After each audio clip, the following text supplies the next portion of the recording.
Okay, this is a smoke pistol. This is the unit itself.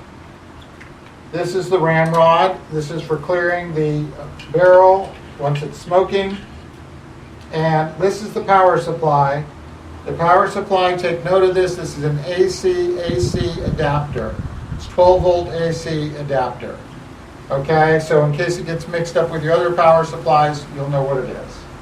Now, you also need cartridges with the smoke pistol.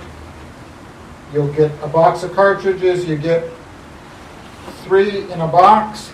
This is the tip. This is the part you'll light. And you'll invert it and put it into the smoke pistol like this. Now let's get started lighting the smoke pistol. Okay, now we're going to light the smoke pistol cartridge.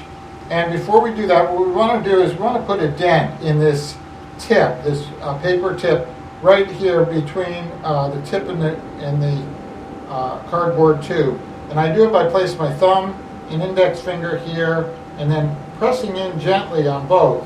And what you'll see is that I put a little dent in on both sides. And you see the little gap between the cartridge and the tube. That's what you're looking for before you light it. You'll have that gap on each side. Okay, now we have the dents in the cartridge tip. And what we're going to do now is we're going to light the cartridge. And I like to use the kitchen matches to do this because the timing is important. And what we'll do is hold the cartridge straight up and down and light just the flat tip with the match. And you'll do it for the whole duration of the match. Now my smoke pistol is on, it's plugged in and turned on to high. And we'll light this thing until it comes close to burning my fingertips and put the match out, put the cartridge in the smoke pistol, and leave it alone. Don't blow on it, don't do anything, and just let it sit. Just leave it alone.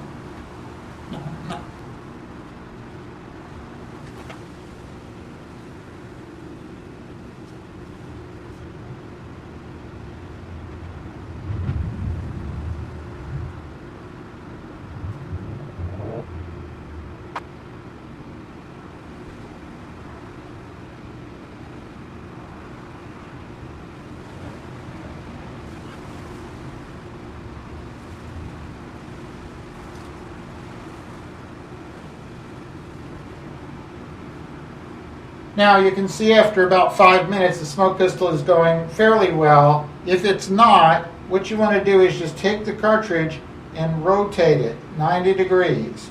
Just twist it around a 90-degree turn and it should pick up a little bit from there. You want to let this go for about another 5 minutes, a total of about 10 or 15 minutes.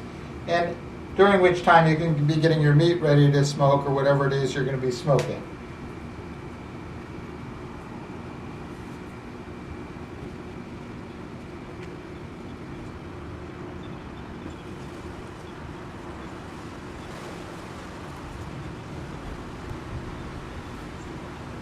Now you can see at this point the smoke pistol is going fairly well. You can also press the burst button a little bit and you'll see that'll step things up, make things go a little bit faster. It helps the wood get going a little bit faster, but it's not necessary. Once the smoke pistol is going at about this rate, this degree of smoke, what you want to do is you want to shake the cartridge. You want to get the wood to fall into the chamber. I do this by just hammering it up and down a little bit. And you'll feel the wood fall out of the chamber. When it does, take your ramrod, clear the barrel, and you'll see the smoke will get denser, thicker. Make sure this is seated down. That'll keep it from coming out of the top there. And now you're ready to get going. This is quite a lot of smoke to be using on a smoking session. So what you'll do is you'll turn your knob down, but wait for about 10 minutes before you do that. If you turn your knob down, you'll see that you'll decrease the amount of smoke. And typically what you want to do is you want to be at about 60%, a little bit more than halfway up with the knob.